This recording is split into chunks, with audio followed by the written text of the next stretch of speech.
Shanghai shock, world's fastest train, city of the future is here. The moment I stepped off the plane, the energy just hit me. It felt like I'd walked into tomorrow. I followed the signs for the maglev, not entirely sure what it was. Suddenly, I was on a sleek, futuristic vessel. The world outside became a blur. The numbers climbed, 200, 300, then 431 kilometers per hour. As the maglev glided to a stop, I stepped out, ready for my Shanghai adventure to begin. So, what's the deal with Shanghai? Why is it so important? If China is a dragon, Shanghai is its head, leading the way. Located where the Yangtze River meets the East China Sea, it's been a powerhouse of trade and culture for centuries. It's China's largest city by population and its financial king. Think New York, London, and Tokyo rolled into one, but with its own flavor. Over 26 million people call this sprawling metropolis home, yet there's a rhythm and order to the madness. The city is famously split by the Huangpu River Puxi, the historic heart, and Pudong, a futuristic forest of skyscrapers. The contrast is stunning, past and future, side by side. Shanghai's unique blend of East and West, old and new, is its secret sauce. It's a true global city, always reinventing itself. My first real taste of Shanghai's split personality was at the Bund. On my side, Puxi, stood grand European-style buildings, old banks and consulates from the 1920s and 30s, a museum of buildings. Across the Huangpu River, Pudong's Lujiazui financial district, a skyline straight out of science fiction. The Oriental Pearl Tower, with its pink spheres, looks ready for takeoff. The Shanghai Tower spirals into the clouds, and the bottle opener World Financial Center stands tall. Getting between these worlds is an adventure. Take a ferry for skyline views, or the Bund sightseeing tunnel for a neon-lit psychedelic ride. Down on the Bund, you feel the weight of history.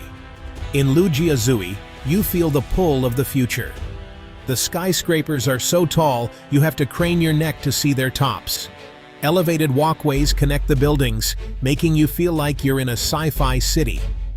In one view, Shanghai shows you its entire story, where it came from and where it's going. It's a breathtaking tale of two cities, coexisting in perfect dynamic harmony.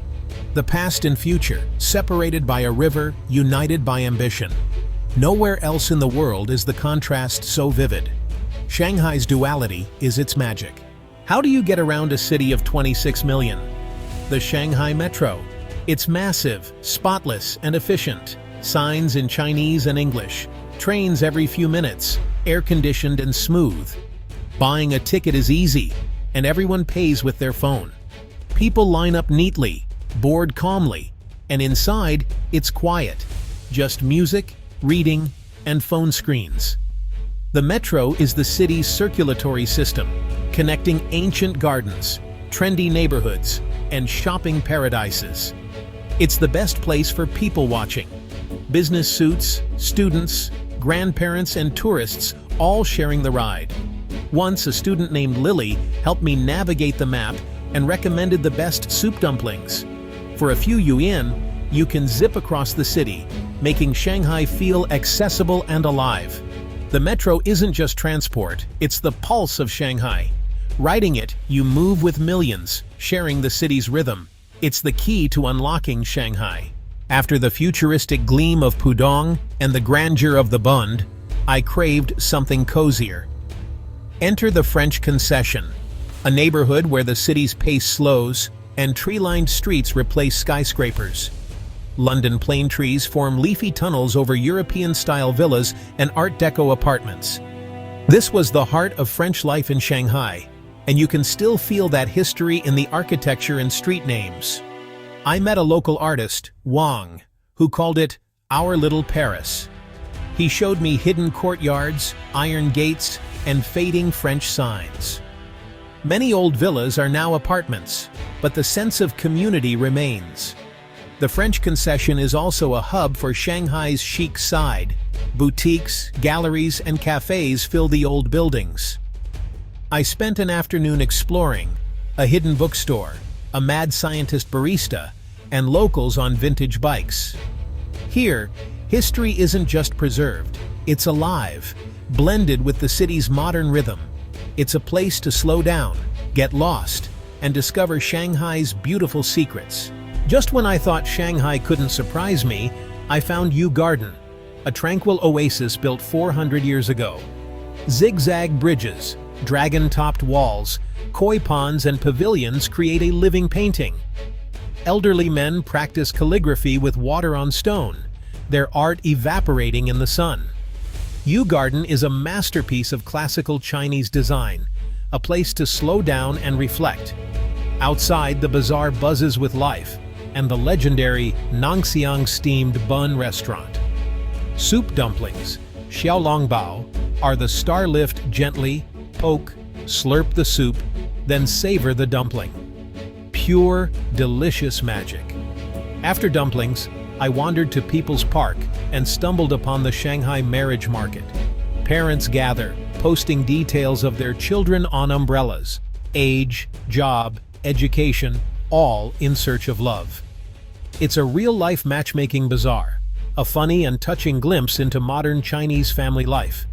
In Shanghai, tradition and modernity meet in the most unexpected places. If Shanghai has a beating heart of commerce, it's Nanjing Road. This pedestrian paradise is a river of people, neon lights, and endless shops, luxury brands, department stores, and old-school favorites. The energy is infectious. Everyone's on a mission, but the spectacle is half the fun. I chatted with a young couple, Leo and Mei, who come here just for the excitement, and to buy White Rabbit candy, a local childhood favorite. Duck down side streets and you'll find traditional shops, calligraphy brushes, and street food. A flaky scallion pancake from a vendor cost less than $1. Perfect fuel for more exploring. Nanjing Road is a metaphor for Shanghai dazzling modernity on the surface, with hidden pockets of tradition. It's overwhelming, exhilarating, and absolutely mesmerizing. Here, shopping is an adventure, and every corner has a story. Shanghai's spirit is on full display. Food is the best way to understand a culture, and in Shanghai, I was ready for a full education. My friend Lily took me to a small family-run restaurant. No fancy Michelin stars, just real, local flavor. The table filled with hong shao roo, red braised pork belly, lion's head meatballs, and stir-fried river shrimp. In Shanghai, meals are shared.